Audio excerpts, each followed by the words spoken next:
Marcus Hale had everything: status, skill, and absolute control. Until 6 women walked into one birthday party, and his carefully hidden life collapsed in seconds, exposing secrets that had been buried inside a Boston hospital for years. Marcus Hale built his life on precision. As one of Boston's most admired surgeons, he was known for steady hands, sharp focus, and an almost emotionless calm. Every morning followed the same pattern, every movement measured, every risk calculated. Inside the hospital, his authority was unquestioned. Patients trusted him with their hearts, and administrators praised his discipline. What no one saw was how carefully that same discipline was used to protect a hidden life that had been growing quietly for 6 years. Marcus did not believe himself reckless. He believed he was in control. Long shifts, overnight calls, and constant emergencies created perfect cover. Within those walls, relationships could blend into routine without drawing attention. One connection became two, then more, each separated by schedules and silence. He told himself no one was being hurt as long as his worlds never collided. To him, secrecy felt like structure, not betrayal. He kept his personal life empty on purpose. No social media presence, no close friendships at work, no casual conversations that went too far. Every detail was managed. Every promise was shaped to fit the moment. He convinced himself that his intelligence made him immune to consequences. But control can create blindness. Marcus failed to notice small changes around him. A lingering look held too long. A pause in a hallway. A shift swap that did not make sense. These were tiny cracks forming beneath the surface of his carefully built routine. While he focused on maintaining balance, others were beginning to see patterns he never thought would connect. Unseen to him, the quiet order he depended on was already starting to unravel. The hospital where Marcus worked never truly slept. Lights stayed on through the night. Alarms sounded without warning, and exhausted staff moved like shadows through endless corridors. This constant motion made it easy for boundaries to blur. Marcus understood this better than anyone. He used the chaos as camouflage, blending personal moments into professional routines until they appeared ordinary. A shared break, a late shift, a quiet corner after a long procedure. Everything looked harmless when framed by fatigue. Each relationship followed strict rules set by Marcus alone. Different departments, different schedules, and never the same days off. He learned every roster by memory and adjusted his behavior accordingly. To each nurse, he presented a version of himself shaped to her expectations. Supportive, understanding, and careful. He avoided promises that could be questioned and spoke only in ways that could never be proven false. His confidence came from believing that separation guaranteed safety. The nurses trusted him because he seemed consistent and reliable. He listened without judgment and appeared deeply aware of their struggles as immigrants working far from home. That attention felt rare and meaningful. What they did not see was how identical his concern was from one connection to another. The same reassurances, the same timing, the same careful distance afterward. Marcus believed his system was flawless, but systems depend on silence. What he underestimated was how human behavior creates echoes. Small habits repeat without intention. A phrase spoken too often. A routine gesture. A familiar look. These details moved quietly through the hospital, passed along not by gossip, but by observation. While Marcus focused on control, the environment he relied on was slowly turning against him. One of the nurses began noticing changes that did not fit the image Marcus carefully presented. At first, the feeling was vague, more instinct than evidence. Plans shifted without explanation. Messages became shorter, more controlled. The warmth she once felt was replaced by distance that appeared without warning. Instead of reacting emotionally, she observed. Working in a hospital had taught her that small signs often reveal larger problems. She paid closer attention to Marcus during shared shifts. His behavior remained professional, but subtle details stood out. He seemed overly cautious around certain staff members, adjusting his posture and tone in ways that felt practiced. In busy corridors, she caught brief moments of recognition between Marcus and others, moments that vanished as soon as they appeared. These glimpses planted doubt where trust had once lived. Rather than confronting him, she chose silence. Silence gave her time. She began noting dates, cancellations, and changes in routine. Patterns slowly emerged. Days when Marcus was unavailable matched shifts he had previously described differently. Stories that once sounded reasonable no longer aligned when placed side by side. The truth was forming without a single word being spoken. Her suspicion did not bring immediate anger. It brought clarity. She realized that asking questions would only invite more careful answers. Observation felt safer than confrontation. What she did not yet know was that she was not alone in her awareness.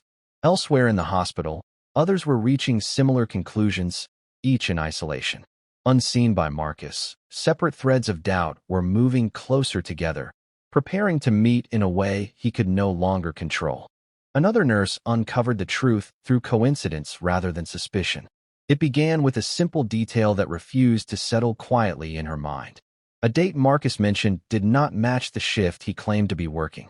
Later, a gift he described appeared identical to one she noticed in passing with someone else. These moments felt small on their own, but together they created unease that could not be ignored. She revisited earlier memories, replaying conversations with new awareness. Certain phrases repeated too perfectly, as if rehearsed. His explanations followed familiar patterns, always careful, always reasonable.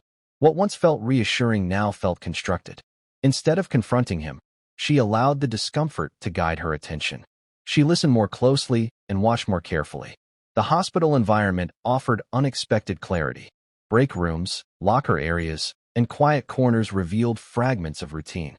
Marcus moved through these spaces with confidence, but confidence can leave traces. She noticed how he adjusted his schedule last minute, and how certain nurses seemed to share an unspoken understanding when he was nearby. No accusations were made, yet awareness spread silently. She began comparing timelines in her mind, matching dates and absences. The picture forming was impossible to deny. Marcus was not living one hidden life, but several. The realization carried a deep sense of betrayal, mixed with embarrassment and restraint. She chose patience over confrontation. Without planning it, she and another nurse exchanged a brief look that confirmed shared understanding. No words were needed. The secret Marcus worked so hard to separate was no longer contained. What remained hidden was only how and when the truth would surface, and how devastating that moment would be. Marcus believed he could still control the narrative. As his birthday approached, he saw an opportunity to reinforce the image he had carefully crafted. A small, private celebration would remind everyone that his life remained simple and contained. He asked one nurse to organize the event, trusting her discretion and loyalty. To him, the party was a calculated move, a way to appear transparent without revealing anything at all. What Marcus did not realize was how fragile his control had become. Information was already moving quietly through the hospital, not through gossip, but through recognition. Schedules were compared in passing. Details were checked against memory. Each discovery confirmed what others already suspected. When the invitation list began to form, it revealed something Marcus never anticipated. Names that should never have existed in the same space appeared together. The nurse planning the party noticed the overlaps immediately. Instead of questioning Marcus, she stayed silent. Silence allowed her to observe how deep the deception went. She reached out carefully, sharing only what was necessary, letting others draw their own conclusions. What formed was not anger, but understanding. Each nurse realized the truth individually, yet chose to move forward together. The celebration slowly transformed into something else. Every detail remained polite and normal on the surface. The venue was confirmed, the time set, and confirmation sent. Marcus saw nothing unusual. To him, the event symbolized stability. In reality, it became a carefully arranged moment where separate realities would finally collide. The stage was set, and the outcome was already beyond his control. The evening of the celebration arrived without warning signs. The venue was calm, softly lit, and chosen for privacy. One by one, the guests arrived, each expecting a familiar and controlled gathering. At first, everything appeared normal. Polite greetings, quiet smiles, and careful distance filled the room. Then recognition began to spread. Familiar faces appeared where none were expected. A shared glance confirmed what words did not need to explain. Each nurse understood the situation almost instantly. The truth no longer belonged to any one person. It existed in the room, heavy and undeniable. No confrontation happened. Instead, awareness settled quietly, creating a tension stronger than any argument. The celebration continued on the surface, but beneath it, certainty replaced doubt. When Marcus arrived, he sensed the change but misread it. He assumed the mood reflected professional boundaries or simple awkwardness. He moved through the room confidently, unaware that every person present now shared the same understanding. His expressions and gestures, once effective, carried no weight. The version of himself he relied on no longer worked. As minutes passed, the silence grew louder. The room felt smaller, the air heavier. Marcus finally noticed how little control he had. The careful separation he depended on was gone. Nothing needed to be said. The truth had already spoken for itself. In that moment, Marcus lost more than secrecy. He lost authority, influence, and certainty. His life, divided so precisely for years, had merged into a single reality. The collapse was complete, not through chaos, but through clarity. What followed would reshape every part of his future, beginning with the world he believed he controlled. The days after the party moved slowly, yet everything changed at once. Marcus returned to work believing distance and professionalism could still protect him. He avoided eye contact, limited movement, and focused intensely on his duties. But the atmosphere around him had shifted. The hospital felt different, quieter in a way that carried judgment rather than calm. People noticed patterns they once ignored. Familiar routines now felt deliberate and suspicious. The nurses did not confront him directly. Instead, they began stepping back in subtle but powerful ways. Shift swaps increased. Requests were redirected. Informal support disappeared. What Marcus felt most strongly was the absence of control. Silence followed him through hallways and operating rooms. His authority remained on paper, but influence depends on trust, and trust had vanished. Small actions triggered larger consequences. One report led to another. Concerns that once felt personal now appeared professional. Favoritism, emotional pressure, and ethical boundaries were quietly documented. Marcus realized too late that his actions had created a trail he could no longer erase. The system he depended on was now examining him closely. At home, the isolation deepened. The order that once defined his life collapsed into confusion. He replayed every decision, searching for the moment things went wrong. The truth was harder to accept. Nothing had gone wrong suddenly. It had been building for years. By the end of the week, Marcus understood that the party was not the end, but the beginning. What followed would not be loud or dramatic. It would be methodical, irreversible, and far more damaging than exposure alone. The hospital administration moved carefully, guided by procedure rather than emotion. What began as informal concerns soon became formal reviews. Patterns that once blended into daily routine now stood out under scrutiny. Shift assignments, performance evaluations, and access privileges were examined in detail. Marcus was informed of an internal inquiry without explanation beyond standard language. The lack of detail unsettled him more than accusation would have. As investigators worked quietly, the environment around Marcus tightened. Meetings replaced casual check-ins. Requests for documentation increased. His surgical schedule was adjusted without discussion. Every change felt deliberate. The respect he once commanded was replaced by cautious distance. Colleagues spoke less, observed more, and avoided association that could draw attention. For the nurses, the process was emotionally exhausting. Reliving timelines and decisions forced them to confront their own silence. Still, they remained steady. What united them now was not shared betrayal, but shared resolve. Their accounts were consistent, shaped by facts rather than emotion. Each statement added weight to the growing file. Marcus attempted to rely on his reputation, believing years of success would outweigh personal misconduct. But the review was not about skill alone. It was about power, influence, and the misuse of trust. His past achievements could not erase present evidence. By the end of the investigation's early stage, Marcus was placed on temporary leave. The decision was framed as neutral, but the message was clear. His role within the hospital was no longer secure. The structure he had depended on was closing in, one measured step at a time. The aftermath of the investigation left the nurses in a fragile but determined state. Each of them processed the events differently, yet all shared a quiet understanding that their lives had been irrevocably altered. Some chose to transfer to different departments, seeking distance from the memories of betrayal and the lingering presence of Marcus. Others took leave, using time away to reflect, heal, and reclaim a sense of safety that had been lost within the hospital walls. Despite the personal toll, a bond formed among them, unspoken but undeniable. Their shared experience created a network of quiet support, a reassurance that they were no longer isolated in their awareness. They exchanged brief glances in hallways, subtle acknowledgments that signaled understanding without the need for confrontation. This solidarity became a lifeline, helping them navigate the tension that still lingered in the corridors they once moved through without suspicion.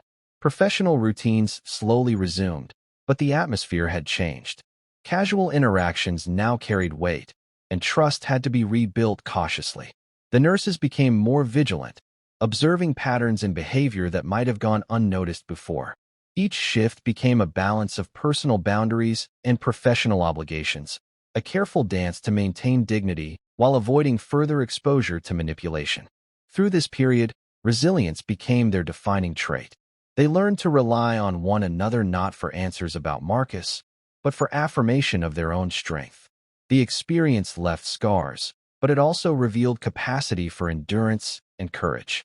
In the midst of disruption and betrayal, they discovered that solidarity and self-awareness could become tools for survival and empowerment in an environment that had once hidden the truth so effectively.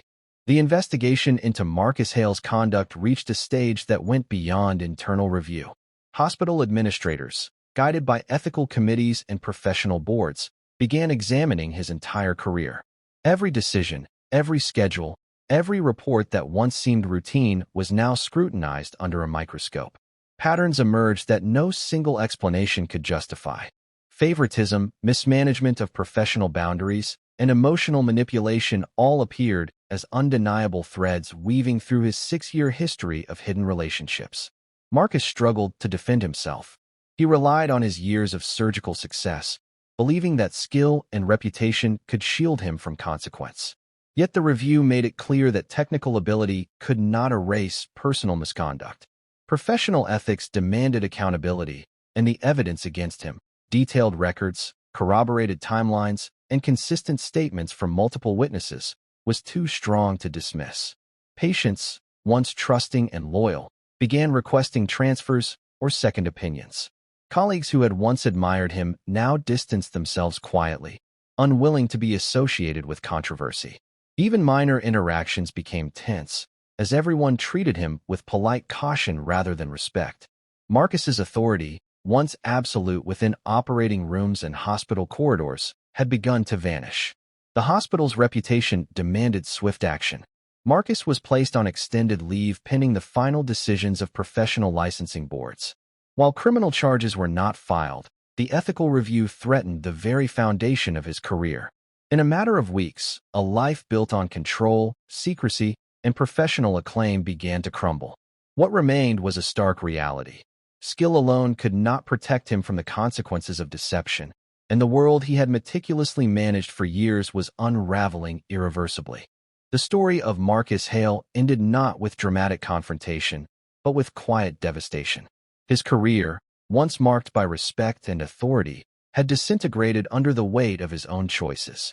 The hospital moved forward without him, reinforcing policies, ethics training, and support systems to prevent another breach of trust. His absence was felt, but it was a presence defined by loss rather than leadership. For Marcus, the collapse of his world was total. The control he had relied on for years no longer existed.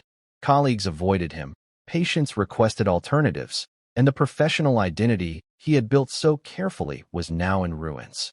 Friends outside the hospital offered little solace, as the reality of his actions extended far beyond private shame. Isolation replaced influence, and reflection replaced authority. Every decision, every hidden relationship, was now framed by consequence rather than intention. The nurses, in contrast, slowly reclaimed their lives. Each forged a path forward, shaped by experience but strengthened by it. Some pursued new departments or hospitals, others embraced advocacy, sharing lessons about boundaries and professional responsibility. They carried scars from betrayal, but also an unspoken resilience that had grown from surviving manipulation and secrecy. The case became a cautionary tale, discussed quietly in hospital corridors and training rooms. It was a reminder that power, if abused, can unravel in ways no one anticipates. Secrets, no matter how carefully hidden, eventually surface. Marcus's story served as a warning. The life of control he believed unshakable was never immune to the consequences of deception. In the end, the true cost was not measured in scandal alone, but in lost trust, fractured careers, and the human lives touched by secrecy and betrayal.